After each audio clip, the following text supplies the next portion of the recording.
బాగా పొద్దుపోయాక ఇంటికి వచ్చింది జనని. తిన్నగా తన రూంలోకి వెడుతుంటే రఘురామయ్య గారు పిలిచారు. ఏమ్మా జనని, హాస్పిటల్ నుండి ఇప్పుడేనా రావటం అని అడిగారు. అవును తాతయ్య అంది జనని. ఎలా ఉంది ఆ అబ్బాయికి? బాగానే ఉంది తాతయ్య, కొంచెం కోలుకున్నారు.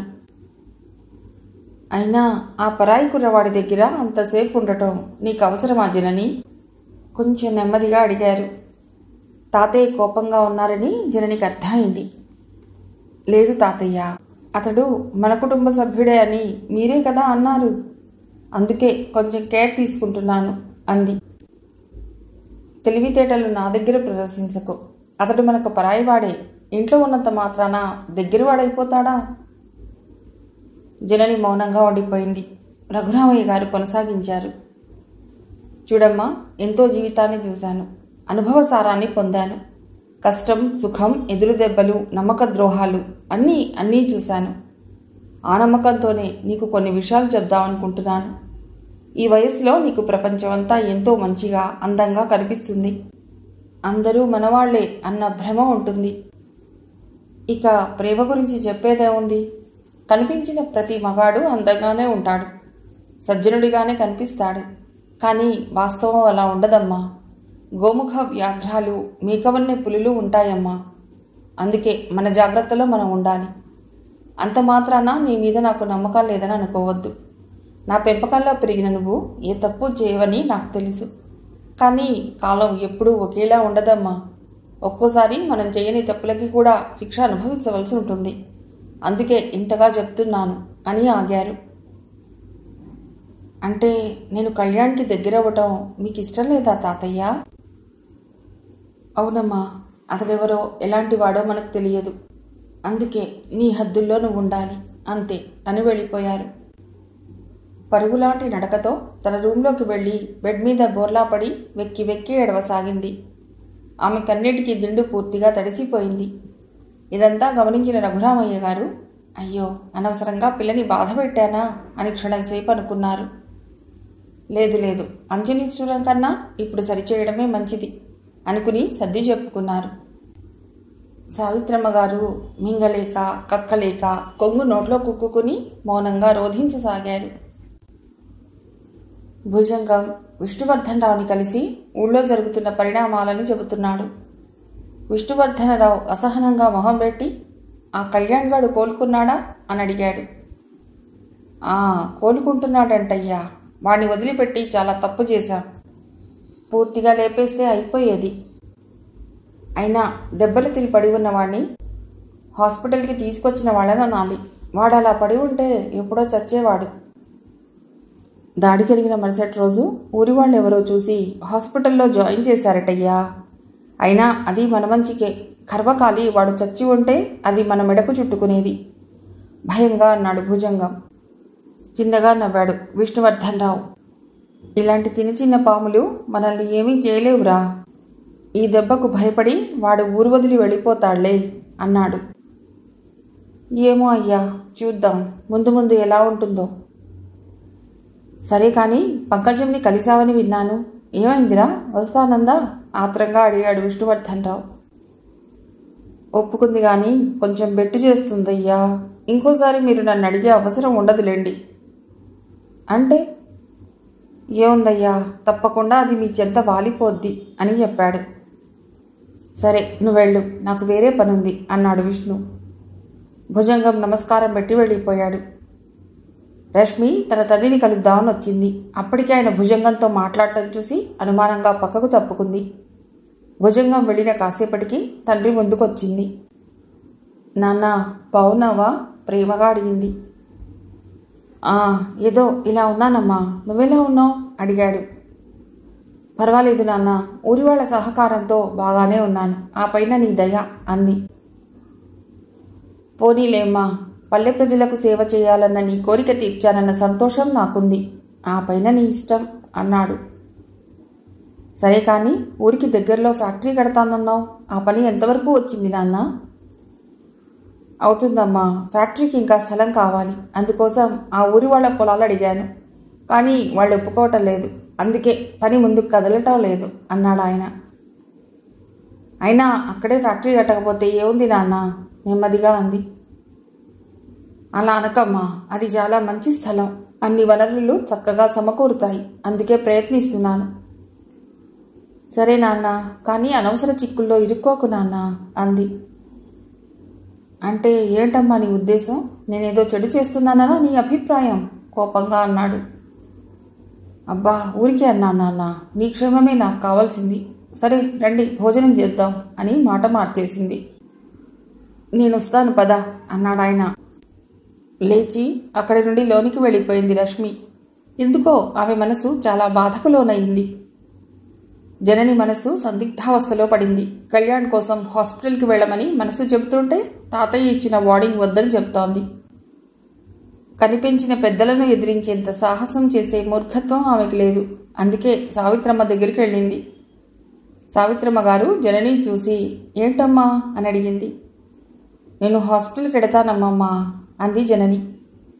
మీ తాతయ్య రాత్రే కదా నీకన్నీ చెప్పారు. ఇప్పుడు ఎడితే ఆయన మాటలు ధిక్కరించినట్టు కాదా అంది. అందుకే నీ సహాయం కావాలి. కొంచెం తాతయ్యకు సర్ది చెప్పు.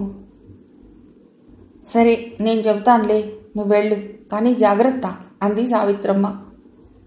జనని సంతోషంగా ఎగురుకుంటూ హాస్పిటల్ వైపు వెళ్ళిపోయింది. పిచ్చి పిల్ల అనుకుంటూ సావిత్రమ్మ నవ్వుకుంది. హాస్పిటల్లో కళ్యాణ్ దగ్గరికి వెళ్ళి బెడ్ పక్కన కూర్చుంది జనని. నెమ్మదిగా కళ్ళు తెరిచిన కళ్యాణ్ జననిని చూసి ఆనందాశ్రువులు కార్చాడు. ఎవరూ లేరనుకున్న తనకి నీకోసం నేనున్నాను అన్నట్టు జనని సాహచర్యం అతడికి భరోసానిస్తోంది. కానీ పెళ్లి కాని ఒక కన్నెపిల్ల ఇలా తనలాంటి పరాయివాడి దగ్గరికి రావటం సరికాదని అతడి మనస్సు చెప్తోంది. అందుకే, ఎందుకు జనని నువ్వు నా దగ్గరకు రావటం? ఎవరైనా ఇంకోలా భావించే అవకాశం ఉంది కదా అన్నాడు నెమ్మదిగా. చిరునవ్వు నవ్వింది జనని. మా తాతయ్య ఈ ఊళ్ళో అందరికీ పెద్ద, ఎందరికో న్యాయం చెప్తుంటారు. ఆయన కూడా నీ దగ్గరకు రావద్దని హెచ్చరించారు. కానీ నీ వ్యక్తిత్వం మీద నమ్మకంతో దాన్ని తోసిపుచ్చాను. నేను నిన్ను నమ్ముతున్నాను కళ్యాణ్. నా నమ్మకాన్ని వమ్ము చేయకు. పిచ్చి పిచ్చి ఆలోచనలని పక్కన పెట్టి తొందరగా కోలుకో, అదే నాకు చాలు అని నవ్వింది. సరే నీ ఇష్టం జనని, నీ ధైర్యమే నాకు రక్ష అన్నాడు కళ్యాణ్. ఇంతలో రశ్మి వచ్చింది. అయిపోయాయా మీ ప్రేమ కబుర్లు అంటూ గట్టిగా నవ్వింది. జనని సిగ్గుతెర కమ్మి తలవాల్చింది. రశ్మి జనని భుజంపై చెయ్యి వేసి, కళ్యాణ్ నీవాడు, నిన్ను వదిలి ఎక్కడికి పోడు, ఓకేనా అని చెప్పింది. నన్ను క్షమించు రశ్మి, నిన్ను తప్పుగా అర్థం చేసుకున్నాను అంది Janani. It's okay, take it easy అని తేలిగ్గా నవ్వేసింది రశ్మి. తర్వాత నర్స్ అని పిలిచి కళ్యాణ్కి ఇవ్వవలసిన మెడికేషన్ గురించి వివరించింది. కళ్యాణ్ని ఎప్పుడు డిశ్చార్జ్ చేస్తారు అని అడిగింది జనని. ఇంకో 3 రోజుల్లో డిశ్చార్జ్ చేస్తాం. సరేనా? బాగా తొందరగా ఉన్నట్టుంది నీకు అని జోక్ చేసింది. చీ పొండి అని సిగ్గుపడింది జనని. నవ్వుల పువ్వులు విరిశాయక్కడ. ఊరి ప్రెసిడెంట్ రఘురామయ్య గారిని కలవటానికి వచ్చాడు. మర్యాదలు పూర్తయ్యాక తను ఎందుకు వచ్చాడో విన్నవించుకోసాగాడు. అయ్యా రఘురామయ్య గారు, ఇంతకాలంగా జరుగుతున్న సంఘటనలు మీకు తెలిసే ఉంటాయి కదా అన్నాడు. అవును, అన్నీ గమనిస్తూనే ఉన్నాను అన్నారు రఘురామయ్య. మన ఊరి వాళ్ల పొలాలు కొనుక్కుంటానని విష్ణువర్ధన్ గారు ఎప్పటి నుండి అడుగుతున్నారు. ముఖ్యంగా మన ఊరి పొలాల్లో సింహభాగం మీవే ఉన్నాయి. కనుక మీరు కొంచెం పెద్ద మనసు చేసుకుని సహకరించాలి అని నా ప్రార్థన. చిన్నగా దగ్గారు రఘురామయ్య. ప్రెసిడెంట్ గారు, మీరేమనుకుంటున్నారు? ఎవరి స్వార్థం కోసమో మనల్ని నమ్ముకున్న గ్రామ ప్రజలని నట్టేట్లో వదిలేస్తామా? ఇప్పుడు ఈ పొలాలను నమ్మేస్తే బోలెడంత డబ్బు ముడుతుందేమో, కానీ ఊరి ప్రజల భవిష్యత్తు మాత్రం అంధకారం అవుతుంది. ఎన్నో ఇబ్బందులు తలెత్తుతాయి. అందుకే ఆ ఆలోచన విరమించుకోమని ఆయనకు చెప్పండి. అదేంటండి? ఊరికి దగ్గరలో ఫ్యాక్టరీ వస్తే మనకి ఎంతో లాభం. మన కుర్రవాళ్ళకి ఉపాధి దొరుకుతుంది. గ్రామం అభివృద్ధి చెందుతుంది అన్నాడు ప్రెసిడెంట్ కొంచెం ఆవేశంగా. కావచ్చు, మీ ఆవేశం నాకు అర్థమైంది. కానీ మీరు ఒకవైపే చూస్తున్నారు. అయితే నష్టాలు కూడా చాలా ఉన్నాయి, ఆలోచించండి అని లేచిపోయారు రఘురామయ్య. ఎన్నో సమస్యలు ఊరు చుట్టూ ఉన్నాయి, వాటి మీద దృష్టి పెట్టండి గట్టిగా హెచ్చరించారు. ఇక తను సెలవు తీసుకోవచ్చని అర్థమైంది ప్రెసిడెంట్కు. లేచి నిలబడి సరేనయ్యా వెళ్ళొస్తాను అని చెప్పి ఈ రఘురామయ్య బహు మొండివాడు అని మనసులో తిట్టుకుంటూ వెళ్ళిపోయాడు. ప్రెసిడెంట్ తిన్నగా భుజంగం దగ్గరికి వచ్చాడు. అతడి మనస్సంతా చిరాగ్గా ఉంది. అనుకున్నదొకటి అవుతున్నదొకటి, అందుకే ఈ ఒళ్ళు మంట. భుజంగం తన అనునాయులతో కూర్చుని మందు కొడుతూ సమావేశం పెట్టుకున్నాడు. ప్రెసిడెంట్ని చూసి రండి రండి అంటూ కుర్చీ చూపించాడు. ప్రెసిడెంట్ అబ్బా నీ మర్యాదలకేం గాని మనం అనుకున్న పనులు ఏవీ ముందుకు సాగటం లేదు. ఆ రఘురామయ్యని చూస్తే ప్రజలు సమాజం అంటూ ఏవేవో నీతులు చెప్తున్నాడు. నువ్వు మాత్రం కులాసాగా కూర్చుని మందు కొడుతున్నావా అన్నాడు. అయ్యా బాబోయ్ అంత మాట అనకండి. పడుకున్నా కూసున్నా నాకు అదే ఆలోచన అండి, నన్ను నమ్మండి అన్నాడు. ఏ నమ్మడమో ఏంటో, ఏదో ఒకటి చేసి పని కాని అన్నాడు. పక్కనున్న అనుచరుడు మందు గ్లాస్ ప్రెసిడెంట్ గారికి అందించాడు. దాన్ని అందుకుని సిప్ చేస్తూ ఏం భుజంగం, ఆ విష్ణువర్ధనరావు మన బుట్టలో పడ్డాడా అని అడిగాడు. పూర్తిగా పడినట్టే, మన పంకజం ఎలాగూ ఉందిగా. కొంచెం జాగ్రత్త, అతన్ని తక్కువ అంచనా వేయటానికి వీల్లేదు. అట్టాగే, కానీ ముందు మన ఊరి ఎదవలు ఒప్పుకుంటే పని తొందరగా అయ్యేది. డబ్బు ఆ విష్ణువర్ధన్ రావుది, పొలాలు మనవి. ఎట్టా ఉంది మన ఐడియా అంటూ నవ్వాడు భుజంగం. అంటే నాకు కొంచెం అర్థం ఎలా చెప్పు అన్నాడు ప్రెసిడెంట్. భుజంగం తన అనుచరులను చూశాడు. వాళ్ళు అర్థం చేసుకుని బయటకు వెళ్ళిపోయారు. భుజంగం చెప్పాడు, ఆ విష్ణువర్ధన్ రావుని మనం రెచ్చగొట్టి డబ్బులు తెమ్మందాం. ఊరి వాళ్లకు ఏదో ఆశ చూపించి నమ్మించి పొలాలని అమ్మకానికి పెట్టిద్దాం. వాళ్ళు ఒప్పుకున్నాక పొలాల రిజిస్ట్రేషన్ జాగ్రత్తగా మన పేరు మీద చేయించుకుందాం. ఆ విష్ణువర్ధన్ రావుకి డబ్బులు బొక్క, మన ఊరోళ్ళకి పొలం బొక్క, పొలాలు మాత్రం మన సొంతం అవుతాయి అన్నాడు. ప్రెసిడెంట్ అద్దిరిపడ్డాడు. పాము పక్కన కూర్చున్నట్లు ఫీల్ అయ్యాడు. భుజంగం నిజంగా విషం పామి అనుకున్నాడు ప్రెసిడెంట్. కొంచెం మంది ఎక్కాక ప్రెసిడెంట్ ఆ పంకజం విష్ణువర్ధన్ రావు దగ్గరికి ఎందుకు వెళ్ళటం లేదురా అని అడిగాడు. దానికి ఆశలు ఎక్కువ, గొంతెమ్మ కోరికలు కోరుతోంది, అందుకే ఇంకా పని అవ్వటం లేదు. ఆహా, ఏదో ఒక ఆశ పెట్టి దాన్ని వాడి పక్కలోకి పంపించు, తర్వాత మన పని సులభం అవుతుంది. అట్టాగే, తొందరగా ఆ పని కానిచ్చేస్తా అన్నాడు భుజంగం. కాసేపు సరదాగా గడిపాక ప్రెసిడెంట్ తూలుకుంటూ వెళ్ళిపోయాడు. లోనికొచ్చిన అనుచరులను చూస్తూ ఈ ప్రెసిడెంట్ గాడికి ఆశ ఎక్కువైపోనాది, పని చేసేది మనం, లాభం దొబ్బేది వీడా. అమ్మా అంతదాకా రాణిస్తానా అన్నాడు. అనుచరులు భుజంగం మనస్తత్వం చూసి కంగు తిన్నారు. ఇప్పటిదాకా ఎంతో బాగా మాట్లాడినవాడు ప్రెసిడెంట్ పక్కకు వెళ్ళగానే అతడిని పడగొట్టే పథకం వేస్తున్నాడు. దేవుడా, వీడి దగ్గర పనిచేయడం తమకు క్షేమమేనా అనుకున్నారు. కళ్యాణ్ హాస్పిటల్ నుండి డిశ్చార్జ్ అయి ఇంటికొచ్చాడు. జనని మొహంలో ఆనందం తాండవిస్తోంది. సావిత్రమ్మ అతడిని సాదరంగా ఆహ్వానించింది. రఘురామయ్య గారు మాత్రం అంత ప్రసన్నంగా లేరు. ఏదో తెలియని అయిష్టత, కానీ మర్యాదకు కట్టుబడి పైకి తేలలేదు. తన రూంలో సెటిల్ అయ్యాక కళ్యాణ్ ఒక్కసారిగా బోరున విలపించాడు. ఇన్నాళ్లు ఉగ్గబెట్టుకున్న దుఃఖం ఒక్కసారిగా కట్టలు తెంచుకుని ప్రవహించసాగింది. దానికి ఒక కారణం ఉంది. నిజానికి అతడు ఎవరూ లేని అనాథ. చిన్నప్పటి నుండి సాంఘిక సంక్షేమ హాస్టల్లో చదువుకుంటూ పెరిగాడు. తనకంటూ ఒక కెరీర్ని నిర్మించుకున్నాడు. ఒక గమ్యాన్ని పెట్టుకుని అది చేరుకోవటానికి కృషి చేస్తున్నాడు. ఇంతవరకు అతడి జీవితంలో ఎప్పుడూ ఎవరు అతడిని ప్రేమగా మాట్లాడి దగ్గరకు తీసుకున్న దాఖలాలు లేవు. కాబట్టి అభిమానం, ఆప్యాయత అన్న పదాలకు అర్థం కానీ వాటి రుచి కానీ తెలియదు. ఈ ఊరు వచ్చి రఘురామయ్య గారి ఇంట్లో ఉన్నప్పటి నుండి వాటి రుచి తెలుసుకుంటున్నాడు.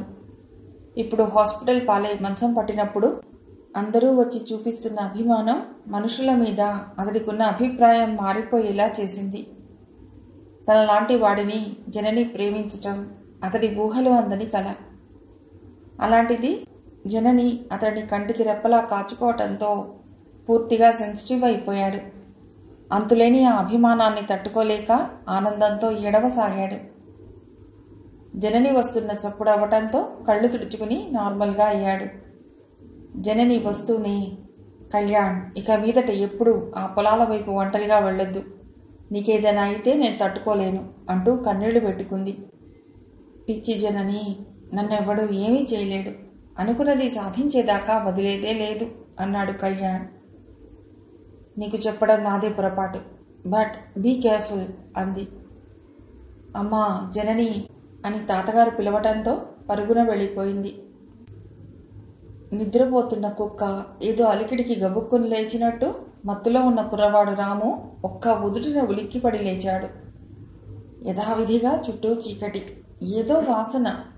ఎన్ని రోజులుగా అతడు అపస్మారక స్థితిలో ఉన్నాడో అతడికి తెలియదు. పగటికి రాత్రికి తేడా తెలియదు. ఆకలి అన్నది అతడు ఎప్పుడో మర్చిపోయాడు. కానీ ఒంట్లో శక్తి మాత్రం ఉంటోంది. అంత బలహీనంగా అనిపించటం లేదు. ఇవన్నీ ఎందుకు జరుగుతున్నాయో, ఎలా మేనేజ్ చేస్తున్నారో అతడికి తెలియదు. మానసికంగా ఒక రకమైన స్తబ్దమైన స్థితికి చేరుకున్నాడు అతడు. ఎవరో వస్తున్నా అలికిడి. కళ్ళు మూసుకుని నిద్రపోతున్నట్టు నటించసాగాడు. ఎరా వీడింకా లేవడా అన్నాడొకడు.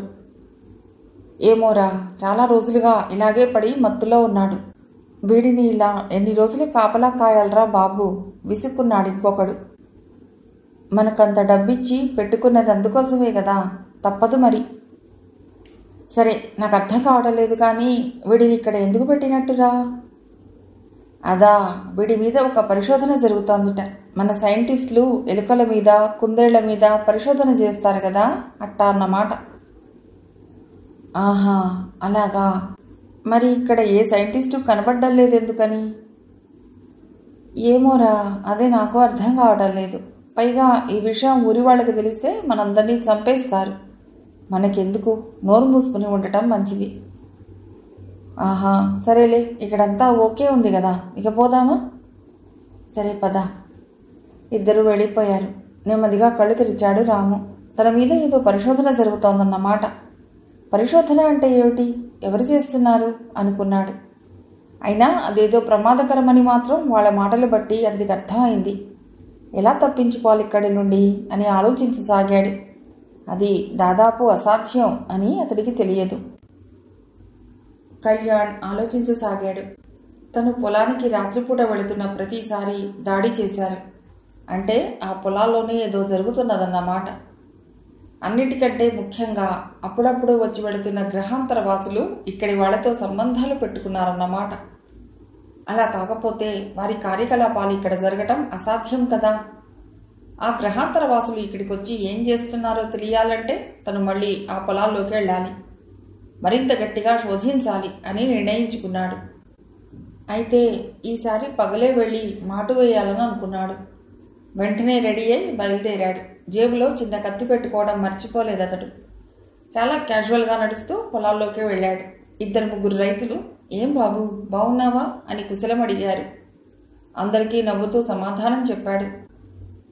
తర్వాత ఎవ్వరికీ అనుమానం రాకుండా చెట్ల తోపుల్లోకి చేరుకున్నాడు. పగలే అయినప్పటికీ వెలుతురు చాలా తక్కువగా ఉందక్కడ. అలా నడుచుకుంటూ లోనికెళ్ళి ఒక చెట్టుపైకి ఎక్కి కూర్చున్నాడు. జేబులో సెల్ఫోన్ని వైబ్రేషన్ మోడ్లో పెట్టాడు. తనతో తెచ్చుకున్న చిన్న బ్యాగ్లో ఉన్న ఇన్ఫ్రారెడ్ కెమెరాని ఒకసారి తడిమి చూసుకున్నాడు.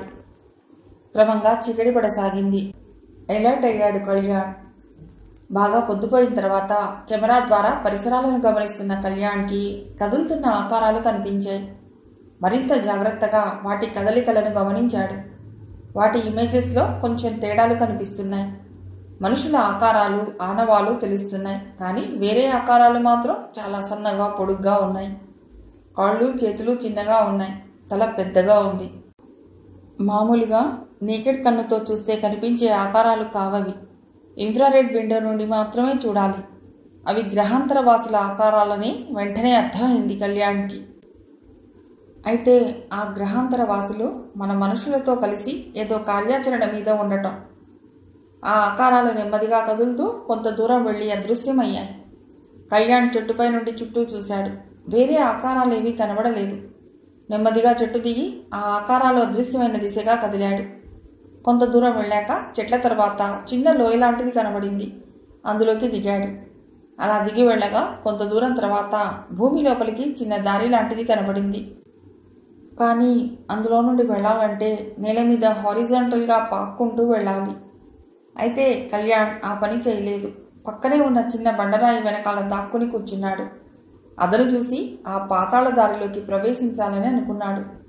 దాదాపు 2 గంటల తర్వాత ఎవరో పాక్కుంటూ వస్తున్న చప్పుడు అవుతోంది. ఊపిరి బిగబట్టి జాగ్రత్తగా అబ్జర్వ్ చేయసాగాడు. 3 మనుషులు పాక్కుంటూ బయటకొచ్చారు. వాళ్ల పక్కన ఎవ్వరూ ఉన్నట్టు లేదు. వెంటనే కెమెరా ద్వారా చూశాడు. నేల మీద హారిజాంటల్గా పాకుతున్న సన్నటి ఆకారాలు కనిపించాయి. అవి ఏలియన్స్. ఎప్పటి నుండో ఈ ప్రాంతానికి వచ్చిపోతున్న గ్రహాంతర వాసులు.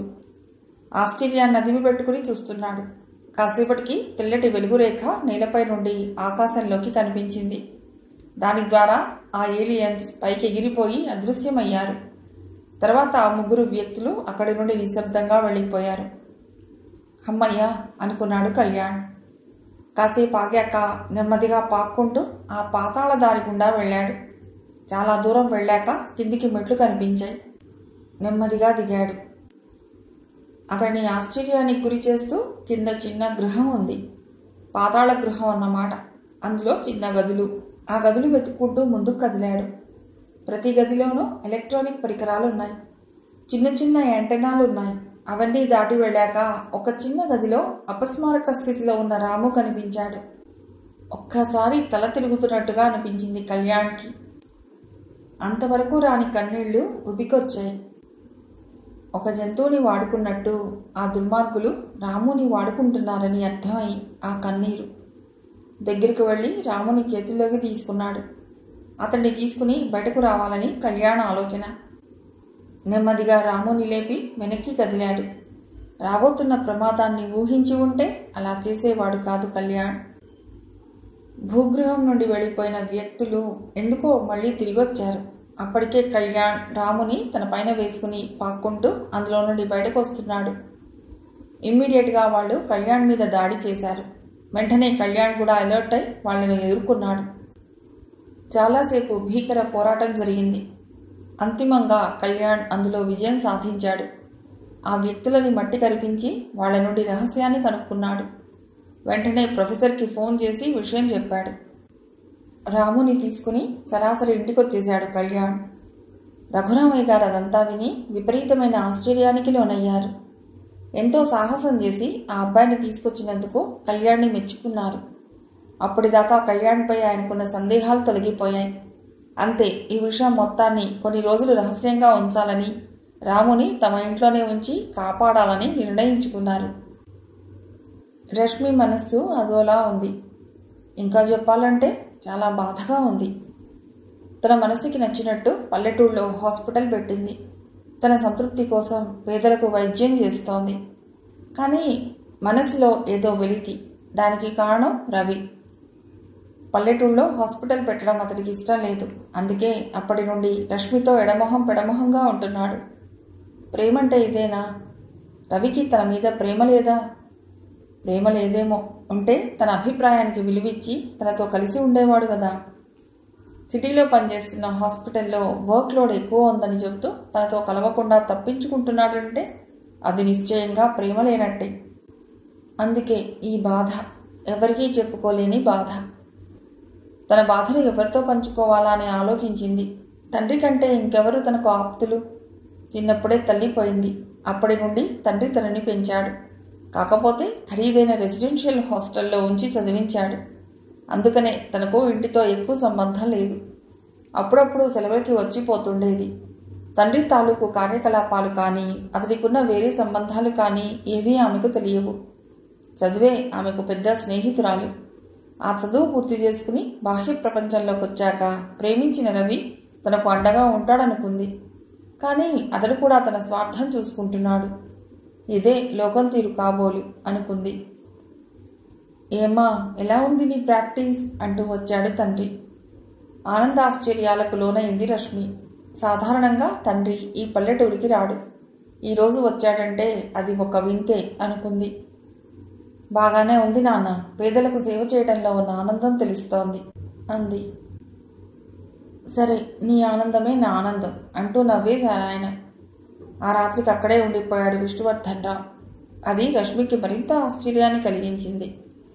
తండ్రి ఇక్కడే ఉన్నాడంటే ఏదో ఒక కారణం ఉంది.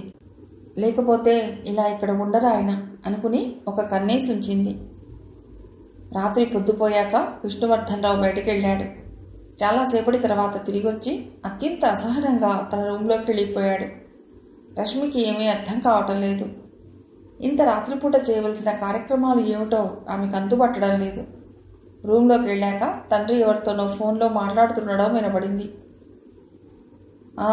కుర్రవాడు తప్పించుకున్నాడు, దానికి కారణం ఎవరో కనుక్కోండి, మరీ ప్రమాదమైతే ఈ పనులు ఇంకా ఆపేద్దాం, సరేనా అంటూ పెట్టేశాడు. రష్మికి అంతా ఫజిలింగ్గా ఉంది. తండ్రి తను అనుకునేంత మంచివాడు కాదు అని నిర్ధారించుకుంది. రోజులాగే ఆ రోజు కూడా తెల్లవారింది. ఊరంతా నిద్రలేచి చైతన్యవంతమైంది. కానీ ఆ రోజుకి ఒక ప్రత్యేకత ఉండబోతోందని ఎవరూ ఊహించలేదు. సావిత్రమ్మ గారు వంటగదిలో పనులు చూసుకుంటున్నారు. రఘురామయ్య గారు వాలుకుర్చీలో కూర్చుని ఎవరితోనో లోకాభిరామాయణం మాట్లాడుతున్నారు. జనని అమ్మమ్మకు సహాయం చేస్తోంది. కళ్యాణ్ తన రూంలో కూర్చుని ప్రొఫెసర్కి బ్రీఫ్ చేయవలసిన విషయాలు రాసుకుంటున్నాడు. కుంటిరంగడు పరిగెత్తుకుంటూ వచ్చి, అమ్మా సావిత్రమ్మ, అయ్యా అయ్యగారు బయటికి రండి, ఎవరొచ్చారో చూడండి అంటూ ఆనందాతిరేకాలతో అరుస్తున్నాడు. సావిత్రమ్మ జనని గబగబా బయటకొచ్చారు. రఘురామయ్య గారు నింపాదిగా లేచి, వీడి తస్సాదియ్యా, అన్నీ విడ్డూరమే వీడికి అనుకుంటూ వచ్చారు. బయటకు వచ్చి అక్కడ నిలబడి ఉన్న జంటను చూసి క్షణకాలం స్థాణువైపోయారు రఘురామయ్య. సావిత్రమ్మ అయితే ఆనందంతో పొయ్యబారిపోయింది. వెంటనే తేరుకుని కన్నీళ్లు ఉబుకుతుండగా, అమ్మా పల్లవి, నువ్వు బతికే ఉన్నావా అమ్మా అంటూ ముందుకు కదలబోయింది. రఘురామయ్య గారు కన్నెర్ర చేసి, ఆగు సావిత్రి అని గర్జించారు. ఒక్కసారిగా కాళ్లకు బంధనం వేసినట్టు ఆగిపోయింది సావిత్రమ్మ. వచ్చిన జంట రఘురామయ్య గారి కూతురు పల్లవి, ఆమె భర్త సాయికృష్ణ. అసలు విషయం తెలియాలంటే కొన్నేళ్ల క్రితం జరిగింది తెలియాలి మనకు. కొన్నేళ్ల క్రితం, నాన్న నేను ఈ అబ్బాయిని ప్రేమించాను, తండ్రి ముందు నిలబడి ధైర్యంగా చెప్పింది పల్లవి. తలెత్తి చూశాడు రఘురామయ్య. పల్లవి పక్కనే నిలబడి ఉన్న ఒక కుర్రవాడు చూడటానికి బాగానే ఉన్నాడు. అతని కళ్ళల్లో కనబడుతున్నది భయం.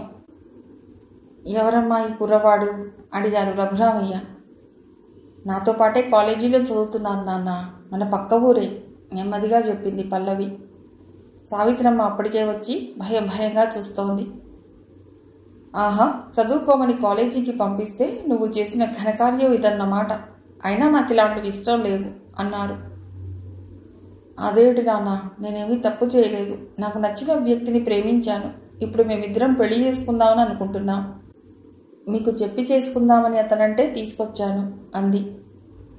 10 మందికి న్యాయం చెప్పే పెద్ద మనిషిని నేను. అలాంటిది నా కూతురే తప్పు చేస్తే నా మాటకి ఇక విలువే ఉంది? ఎవడు నా మాట వింటాడు? మీ మాట 10 మంది వినాలని చెప్పి నా ఇష్టాన్ని కాదంటారా? గట్టిగా అడిగింది పల్లవి.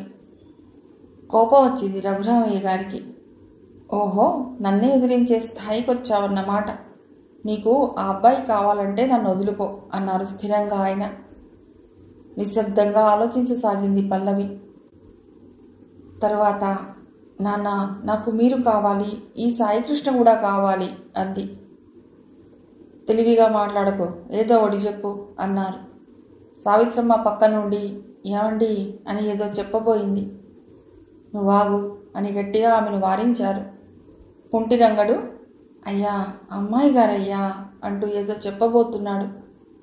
నువ్వు నోరు మొయ్యిరా అంటూ వాడిని తిట్టి కసిరేశారు.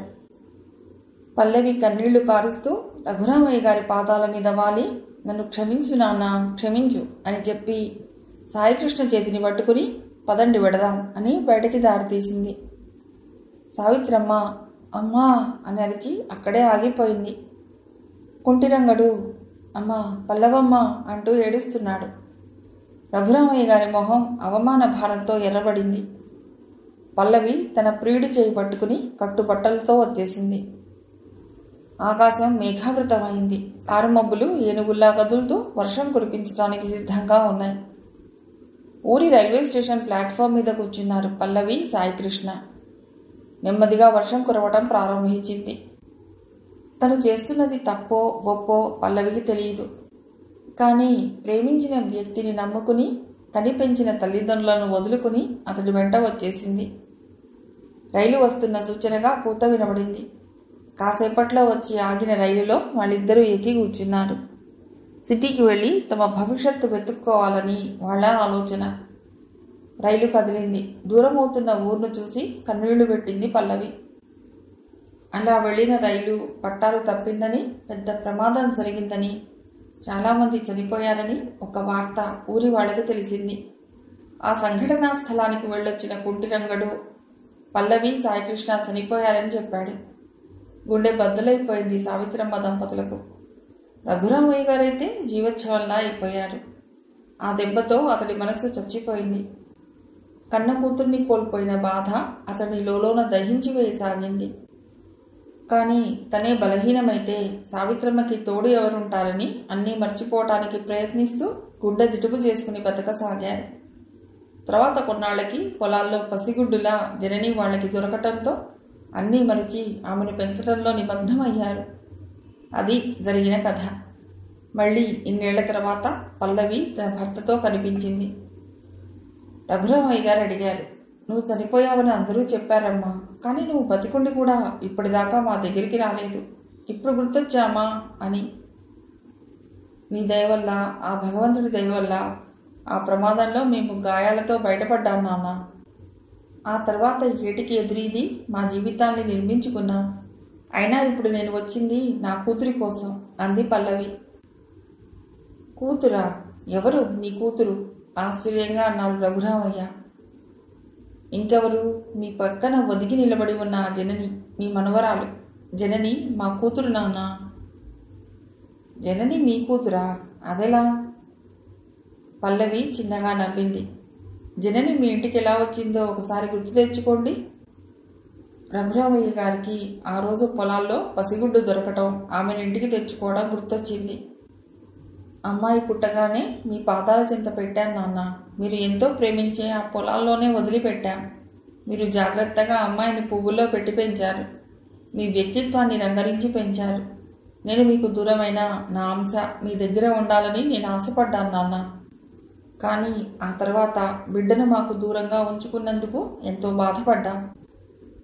అందుకే అప్పుడప్పుడు ఈ ఊరి చివర గుట్ట మీద ఉన్న గుడి దగ్గరికి వచ్చి జననిని కలిసి పెడుతుండేవాళ్ళం అంది. ఆయన ఆశ్చర్యంగా చూశారు. కుంటిరంగడు వచ్చి, అయ్యా నన్ను క్షమించండి. పల్లవమ్మ ఆ తర్వాత వచ్చి నాతో అమ్మాయి జనని గురించి చెప్పారు. జననిని పల్లవమ్మతో కలిపింది నేనే అయ్యా. అయితే ఈ విషయాలన్నీ పల్లవమ్మ గారు మీకు కొంతకాలం పాటు చెప్పొద్దన్నారు. అందుకే మీకు చెప్పలేదు అన్నాడు. ఏడిసావు దొంగ వెధవ అని వాణి తిట్టి జనని వైపు చూశారు. తలదించుకుంది జనని.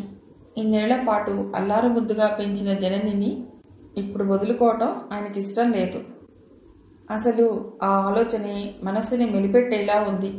అందుకే పల్లవిని చూస్తూ, నేను జననిని మీతో పంపించను అన్నారు. ఎందుకు నాన్న అంది పల్లవి. ఎందుకంటావేమిటి? మా పంచ ప్రాణాలు పెట్టి జననిని పెంచాం. ఇప్పుడొచ్చి నువ్వు కావాలంటే ఇచ్చేస్తామా? ఎందుకు ఇవ్వవు నాన్న? ఎందుకంటే ఎంతో ప్రేమగా పెంచుకున్నాం కాబట్టి అన్నారు గట్టిగా. పగలబడి నవ్వింది పల్లవి. ప్రేమగా పెంచారా నాన్న? మీ ప్రేమ గొప్పది. కానీ నేను ఒక అబ్బాయిని ప్రేమిస్తే అది తప్పు, అవునా? దానికి దీనికి ఏం సంబంధం? నీ ప్రేమ వేరు, మా ప్రేమ వేరు. అలా అని మీరనుకుంటున్నారు నాన్న. ప్రేమ ఎప్పుడూ ఒక్కటే. దాన్ని త్యాగం చేయటం ఎప్పుడూ కష్టమే. మీరు నా ప్రేమను అంగీకరించి ఉంటే నేను మీ కళ్ళ ముందే పడి ఉండేదాన్ని. కానీ మీరు ఒప్పుకోలేదు. అందుకే దూరంగా పారిపోయాం. బ్రతుకు తెరువు చూసుకున్నాం అంది. నువ్వెన్ని చెప్పు, మేము జననిని మీకు ఇవ్వం అని ఆయన జనని వైపు తిరిగి, జనని నువ్వు వాళ్ళతో వెడతావా అని అడిగారు. జనని చిన్నగా నవ్వి, లేదు తాతయ్య, ఎప్పటికీ వెళ్ళను. నా తల్లిదండ్రులు చేసిన తప్పు నేను చెయ్యను. మీ అంగీకారం పొందే వరకు ఇక్కడే ఉంటాను అంది. ఆనందంతో ఛాతీ ఉప్పొంగింది రఘురామయ్య గారికి. శభాష్ జనని అని మెచ్చుకుని పల్లవితో, చూడమ్మా, ఇప్పుడు జనని ఎలా పెంచామో నిన్ను కూడా అలాగే పెంచాం. నీ మీద ఎంతో ప్రేమను పెట్టుకున్నాం. కానీ మా గుండెల మీద తన్ని నువ్వు వెళ్ళిపోయావు. మమ్మల్ని ఒంటరి వాళ్ళని చేశావు. మీ అమ్మ నేను కుళ్ళి కుళ్ళి ఏడ్చాం. పరువు పోయి ఊళ్ళో తలెత్తుకోలేకపోయాం. కానీ కాలంతో పాటే ఆ గాయాలను మర్చిపోయాం. ఆ భగవంతుడి దయ వల్ల ఇన్నాళ్ళకి మళ్ళీ నువ్వు మా దగ్గరికి వచ్చావు. ఇక మాతోనే ఉండిపోమ్మా అన్నారు. సావిత్రమ్మ గారి మొహంలో ఆనందం తాండవించింది. జననిని చూసి మంచి పని చేశావమ్మా అంది. అప్పటికే పల్లవి మనస్సు పశ్చాత్తాపంతో నిండిపోయింది. తండ్రి కాళ్ల మీద పడి, మమ్మల్ని క్షమించు నాన్న, ఇక ఎక్కడికి వెళ్ళాం, మీతోనే ఉంటా అని ఏడుస్తూ చెప్పింది. అందరూ విభ్రాంతిగా జరుగుతున్న దాన్ని చూస్తున్నారు. ఆ ఇంటికి మళ్ళీ శుభగడియలు వచ్చినట్టు భావించారు. ఒక పెద్ద ఆనందపు కెరటం ఆ ఇంటిని కమ్మేసినట్టయింది. గ్రహాంతరవాసులు తలపెట్టిన ఆపరేషన్ పేరు MHK, అంటే మిషన్ హ్యూమెనిటీ కిల్లింగ్. మానవజాతి మొత్తాన్ని నాశనం చేయాలంటే దానికి చాలా ప్లానింగ్ కావాలి. బయటకు కనబడే దాడులు చేస్తే అవి వేరే ప్రమాదాలకు దారితీయవచ్చు. అందుకే ఎవరికి అనుమానం రాకుండా మానవజాతిని వినాశనం చేయాలని గ్రహాంతరవాసులు నిర్ణయించుకున్నారు. దానికి ఒక పరిశోధనశాల ఊరికి దగ్గరలో ఏర్పరచుకున్నారు. అవసరమైన కుర్రవాడు రాముని లోకల్గా ఉన్న విష్ణువర్ధన్ గారి సహాయంతో కిడ్నాప్ చేయించారు. ఇన్ని యుగాలుగా మనుష్య జాతిని చూస్తున్న వాళ్ళకి తమ పథకాన్ని ఆయనతో కమ్యూనికేట్ చేయటం అంత కష్టం కాలేదు. ఒకరోజు ఒంటరిగా టీవీ చూస్తున్న విష్ణువర్ధన్కి సడన్గా టీవీ తెర మీద ఏదో ఆకారం లాంటిది కనబడింది. అప్పటిదాకా వస్తున్న ప్రోగ్రాం స్టాప్ అయి ఒక గ్రహాంతరవాసి ప్రత్యక్షమయ్యాడు. చూస్తున్న అతడు అదిరిపడ్డాడు. ఆ గ్రహాంతరవాసి, మిస్టర్, మేము నీతో మాట్లాడాలనుకుంటున్నాం, దయచేసి వినండి అన్నాడు. విష్ణు మొదట నమ్మలేదు. ఆశ్చర్యపోతూ, నాతోనా మీరు మాట్లాడేది? అయితే చెప్పండి అన్నాడు. ఈ భూమి మీద మేము ఒక పరిశోధన ప్రారంభించాలనుకుంటున్నాం. దానికి మీ సహకారం కావాలి. తప్పకుండా ఇస్తాను, కానీ నాకేమిటి లాభం? మీకు తప్పకుండా లాభం చేకూరుస్తాం, మీరు కోరుకున్నది ఇస్తాం అన్నాడు ఆ గ్రహాంతరవాసి. ఓకే, అలా అయితే ఓకే అని ఒప్పుకున్నాడు. తర్వాత తన మనుషులని ఉపయోగించి భూగృహం నిర్మించాడు. రాముని కిడ్నాప్ చేయించాడు. వాళ్ళకి తన పూర్తి సహకారాన్ని అందించాడు. ఈ విషయాలన్నీ కళ్యాణ్కి రాముని తప్పించి తీసుకొస్తున్న రోజు అతడి చేతిలో దెబ్బలు తిన్న విష్ణు అనుచరులు చెప్పారు. అంతవరకు బాగానే ఉంది. కానీ గ్రహాంతరవాసులు చేస్తున్న పరిశోధన దేనిపైన అన్నది క్లారిటీ లేదు. ఏ విధంగా మనుష్య జాతిని నాశనం చేయాలనుకుంటున్నారో అర్థం కావటం లేదు. దాని గురించే ఆలోచిస్తున్నాడు. మిషన్ హ్యూమెనిటీ కిల్లింగ్ అంటే మానవత్వాన్ని చంపేసే మిషన్ అన్నమాట. అంటే మనుషులలో సహజంగా ఉండే మానవత్వాన్ని చంపేయాలన్నమాట.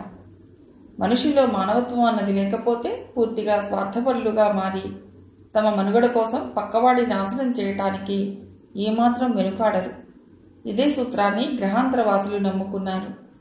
మనుషుల్లో స్వభావ సిద్ధంగా ఉన్న మానవత్వాన్ని పూర్తిగా నిర్మూలించాలనుకున్నారు. దానికోసం పరిశోధన చేసి ఒక వైరస్ కనుక్కొని దాన్ని మనుషుల్లోకి ఎక్కించాలని వాళ్ల పథకం. అప్పుడు ఆటోమేటిక్గా మనుషులు ఒకరినొకరు చంపుకుంటారు. తాము ఎటువంటి ఆయుధాలు ప్రయోగించకుండా, ఎటువంటి అనుమానం రాకుండా మానవజాతి మొత్తం నాశనం అయిపోతుంది. అప్పుడు ఏ విధమైన వినాశనానికి గురికాని అందమైన ఈ భూగృహం వాళ్ళ సొంతమవుతుంది. ఇది వాళ్ళ పథకం. అందుకోసం రాముని కిడ్నాప్ చేయించి పరిశోధన ప్రారంభించారు. కళ్యాణ్ మెడికల్ జర్నల్ని తిరిగేసి అందులో మనుషుల్లో మానవత్వానికి గల కారణాలని చదవటం ప్రారంభించాడు. ఆశ్చర్యకరంగా అటువంటి గుణాలన్నింటికీ కారణం మనిషి మెదడు అని తెలిసింది. మెదడు మనిషి శరీరంలో అత్యంత శక్తివంతమైన భాగం. పూర్వకాలంలో ఋషులు అత్యంత ఘోరమైన తపస్సు చేసి సంపాదించిన శక్తులకు మూల కారణం ఈ మెదడుపైన కంట్రోల్ సంపాదించటం. అత్యంత కాంప్లికేటెడ్ మరియు శక్తివంతమైన మెదడు మన అధీనంలో ఉంటే చెయ్యలేని అద్భుతం అంటూ ఏమీ లేదు. కానీ దురదృష్టవశాత్తు చాలామంది మనుషులు మెదడు తాలూకు శక్తి సామర్థ్యాలని పూర్తిగా వినియోగించుకోలేరు. తమకు తామే తక్కువగా అంచనా వేసుకుని జీవితంలో విఫలమవుతూ ఉంటారు. భగవంతుడిచ్చిన ఈ మెదడు సామర్థ్యాన్ని బాగా వినియోగించుకున్నవాడే జీవితంలో ఉన్నత శిఖరాలని అధిరోహిస్తాడు అనటంలో ఎటువంటి సందేహమూ లేదు. మనుషుల్లో సాధారణంగా కలిగే భయం, కోపం, ప్రేమ లాంటి ఎమోషన్స్ అన్నీ మెదడులోని లింబిక్ సిస్టమ్ కంట్రోల్ చేస్తుంది. ఈ లింబిక్ సిస్టమ్ అనేది మెదడులోని టెంపోరల్ లోబ్లో ఉంటుంది. ఇది మెదడులోని వివిధ భాగాల కలయిక. అయితే ఎమోషన్స్ అన్నీ ప్రాసెసింగ్ జరిగేది మాత్రం మెదడులోని అమిగ్డాలా అనే ప్రాంతంలో. ఈ అమిగ్డాలా మెదడులోని ప్రైమరీ ప్రాంతం నుండి సందేశాలు తీసుకుని ఈ ఎమోషన్స్ని క్రియేట్ చేస్తుంది. అంటే ఏ విధంగా చూసినా ఈ అమిగ్డాలా అనేది మనుషుల ఎమోషన్స్ని కంట్రోల్ చేయడంలో కీలక పాత్ర వహిస్తుంది.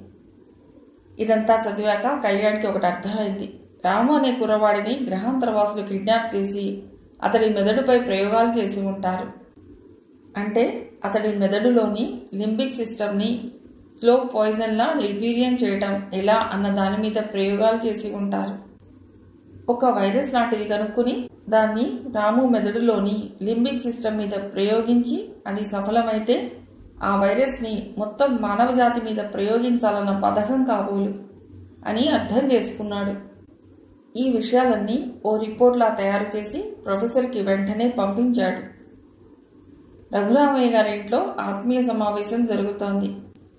భార్య సావిత్రమ్మ, కూతురు, అల్లుడు, మనవరాలు, కళ్యాణ్, కుంటిరంగడు ఇంకా మిగతా పని వాళ్ళందరూ ఉన్నారు. చాలా సంతృప్తిగా ఉంది ఆయనకు. ఇన్నాళ్లకు ఇల్లు అందరితో కళకళలాడసాగింది. అయితే ఈ ఆత్మీయ సమావేశం వెనుక ఉన్న కారణం అప్పటికే జననికి లీక్ అయింది. అందుకే కొంచెం సిగ్గుపడుతూ తల వంచుకుని కూర్చుంది. కళ్యాణ్ మాత్రం ఇంతమంది ఆత్మీయుల మధ్య కూర్చోవటం వల్ల వచ్చిన సెక్యూరిటీ ఫీలింగ్తో ఆనందంగా ఉన్నాడు. రఘురామయ్య గారు గొంతు సవరించుకుని చెప్పడం ప్రారంభించారు. జనని నా ముద్దుల మనవరాలు. ఈ చేతులతో ఎత్తుకుని అల్లారు ముద్దుగా పెంచాను. అలాంటి పసికందు ఇప్పుడు పెరిగి పెద్దదై యుక్త వయసుకొచ్చింది. తన మనసుకి నచ్చిన వాడిని ఎన్నుకుంది. అతన్ని వివాహం చేసుకోవాలని కలలు కంటోంది. దానికి మనందరి ఆమోదం కావాలి. ముఖ్యంగా నా కూతురు, అల్లుడు ఒప్పుకోవాలి. దీనికి మీరేమంటారు అని ఆగారు. అందరూ ఒక్కసారిగా ఓ అన్నారు. అయితే ఇప్పుడు జనని తన మనసు గెలుచుకున్న అబ్బాయి పేరు చెప్పాలి అన్నారు. అవును, చెప్పాలి చెప్పాలి అని అందరూ గట్టిగా అరవసాగారు. జనని విపరీతంగా సిగ్గుపడింది. కానీ అందరూ చెప్పాలి చెప్పాలి అని అరుస్తుండటంతో నెమ్మదిగా తలపైకెత్తింది. చిన్నగా కళ్యాణ్ అంది. ఏమిటి, మాకు వినబడట్లేదు, మళ్ళీ చెప్పాలి అని అందరూ అరిచారు.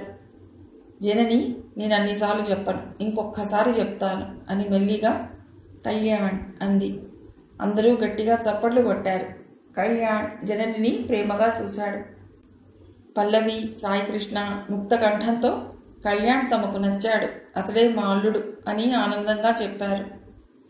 రఘురామయ్య గారు కళ్యాణ్ని దగ్గరకు రమ్మని పిలిచి, బాబు చూసావా, ఇంతమంది గారాల పట్టి మా జనని, దాన్ని నీ చేతుల్లో పెడుతున్నాం, ఎంత బాగా చూసుకుంటావో అన్నది నీ ఇష్టం అన్నారు. చాలా సంతోషం అండి అంటూ ఆయన కాళ్ళ మీద పడి నమస్కరించాడు. లే బాబు లే అని భుజాలు పట్టి లేపి దీర్ఘాయుష్మాన్ భవ అని దీవించారు. అందరూ భోజనాలకు కూర్చున్నారు. ఇన్నాళ్ల తర్వాత కళకళలాడుతున్న ఆ ఇంటిని చూసి ఆనందాశ్రువులు కార్చాడు కుంటిరంగడు. పంకజం విష్ణువర్ధన్ రావు గారి ఇంటికి వచ్చింది. భుజంగం ఆమెను చివరికి ఒప్పించి అక్కడికి పంపించాడు. ఆమెను చూడగానే విపరీతంగా పొంగిపోయాడు విష్ణువర్ధన్ రావు. రా పంకజం రా అంటూ ఆహ్వానించాడు. సిగ్గుపడుతూ లోనికొచ్చింది పంకజం. ఇంట్లో ఎవరూ లేరా అంది. విష్ణువర్ధన్ రావు నవ్వుతూ, ఎవరో ఎందుకు, నువ్వున్నావుగా అంటూ ఆమెను కౌగిలించుకున్నాడు. గువ్వలా ఒదిగిపోయింది పంకజం. నెమ్మదిగా ఆమెను బెడ్రూంలోకి తీసుకెళ్లాడు. చల్లటి ఏసీ ఒక్కసారిగా ఒంటికి చుట్టేసింది. బా, ఆ ఏసీ ఆపేయండి అంది పంకజం. సరే అని ఆపేశాడు. బెడ్ మీద వాలగానే ఆమె వంటి మీద వస్త్రాలన్నీ ఒక్కొక్కటి తీసేశాడు. నిండైన విగ్రహం పంకజానిది. ఆమెనలా చూడగానే విష్ణువర్ధన్ రావు ఒంట్లోని నరాలన్నీ ఒక్కసారి చివ్వుమన్నాయి. ఆమె మీద దాడి చేశాడు. రష్మి తన తండ్రిని కలుద్దామని ఇంటికొచ్చింది. పని వాళ్ళెవరూ లేరు. ఇంట్లోకొచ్చి డాడీ అని పిలుస్తూ బెడ్రూమ్ దాకా వచ్చింది. లోపలి నుండి ఏవో శబ్దాలు వినపడటంతో ఆగిపోయింది. బెడ్రూమ్ తలుపు లోపలి నుండి లాక్ చేసి ఉండటంతో లోపల తన తండ్రి ఎవరితోనో ఉన్నాడని స్పష్టంగా అర్థమైంది. లోపల జరుగుతున్న కార్యక్రమం కూడా ఆమెకు అర్థమైంది. నిస్సత్తువుగా అనిపించి వెనుదిరిగి బయటకు వచ్చేసింది. ఆ క్షణం ఆమెకు రవి గుర్తుకొచ్చాడు. అతడితో అటో ఇటో తేల్చుకోవాలని అనుకుంది. వెంటనే అతడికి కాల్ చేసింది. చాలాసేపు రింగ్ అయ్యాక ఫోన్ ఎత్తాడు రవి. హలో, ఎవరు అన్నాడు. ఆశ్చర్యపోయింది రష్మి. తన నెంబర్ కూడా అతడు గుర్తుపట్టలేదన్నమాట. అది అతడి జీవితంలో తనకున్న స్థానం. నేను రవి, రష్మిని అంది అభిమానాన్ని చంపుకుంటూ. ఓ నువ్వా, నేను నీకింకా గుర్తున్నానా అన్నాడు. అదేంటి రవి, నేను ఎలా మర్చిపోతాను ఆశ్చర్యంగా అంది. ఎందుకు మర్చిపోవు? పగలు నీ చుట్టూ ఎప్పుడూ ఊరివాళ్ళు, రాత్రిళ్ళు ఆ కళ్యాణ్ గాడు, ఎందుకు మర్చిపోవు వ్యంగ్యంగా అన్నాడు. హతాశురాలైంది రష్మి. ఇదేనా రవి తనని అర్థం చేసుకున్నది? గుండె ముక్కలైనట్టు భావించింది. ఇక రవితో మాట్లాడటం వృధా అనిపించింది. కానీ అతడి అపోహలు తొలగించాలి. అందుకే, చూడు రవి, నువ్వు అనుకున్నట్టు అంత శీలం లేని దాన్ని కాను నేను. కళ్యాణ్ నాకు మంచి మిత్రుడు, అంతే. అయినా అలాంటివి నీకు చెప్పినా అర్థం కావు. గుడ్ బై అని ఫోన్ పెట్టేసింది. ఆమె చెంపల మీదికి కన్నీళ్లు జారాయి. తుడుచుకుని, నేను రవికి అక్కర్లేకపోవచ్చు, కానీ ఊరి ప్రజలకు కావాలి.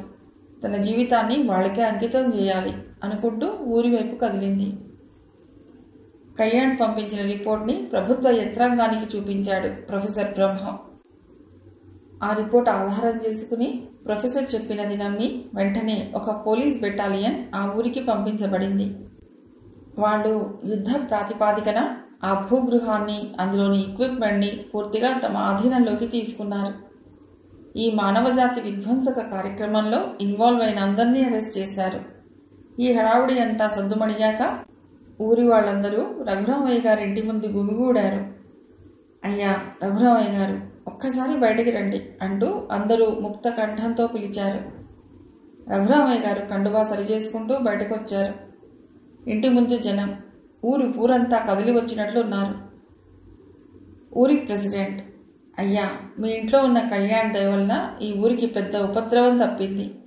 మన ఊరి పొలాలు దుర్మార్గుల చేతుల్లో పడకుండా కాపాడబడ్డాయి. అదేదో మనుషులు మన భూమికి హాని తలపెట్టడానికి చేసే దుష్టకార్యం పోలీసులు ఆపేశారు. ఇంతకంటే ఏం కావాలి? మన ఊరికి మంచి రోజులు వచ్చాయి అన్నారు. రఘురామయ్య గారు ఆనందంగా చూస్తూ, అవును, మా కళ్యాణ్ సామాన్యుడు కాదు. ప్రాణాలకు తెగించి ఈ ఊరిని, ఇంకా చెప్పాలంటే ఈ ప్రపంచాన్ని కాపాడాడు. అతన్ని ఎంత పొగిడినా, ఎన్ని సన్మానాలు చేసినా తక్కువే. నా నీడను ఉంటూ ఇన్ని మంచి కార్యాలు చేసిన కళ్యాణ్ని అభినందించకుండా ఉండలేకపోతున్నాను. అన్నిటికంటే ముఖ్యంగా మీకు విషయం చెప్పాలి. త్వరలోనే కళ్యాణ్ మా ఇంటి మనిషి కాబోతున్నాడు. నా మనవరాలు జననిని అతడికిచ్చి వివాహం చేయాలని నిర్ణయించుకున్నాం అన్నారు. జనం చప్పట్లు కొడుతూ తమ హర్షాతిరేకాన్ని వ్యక్తం చేశారు.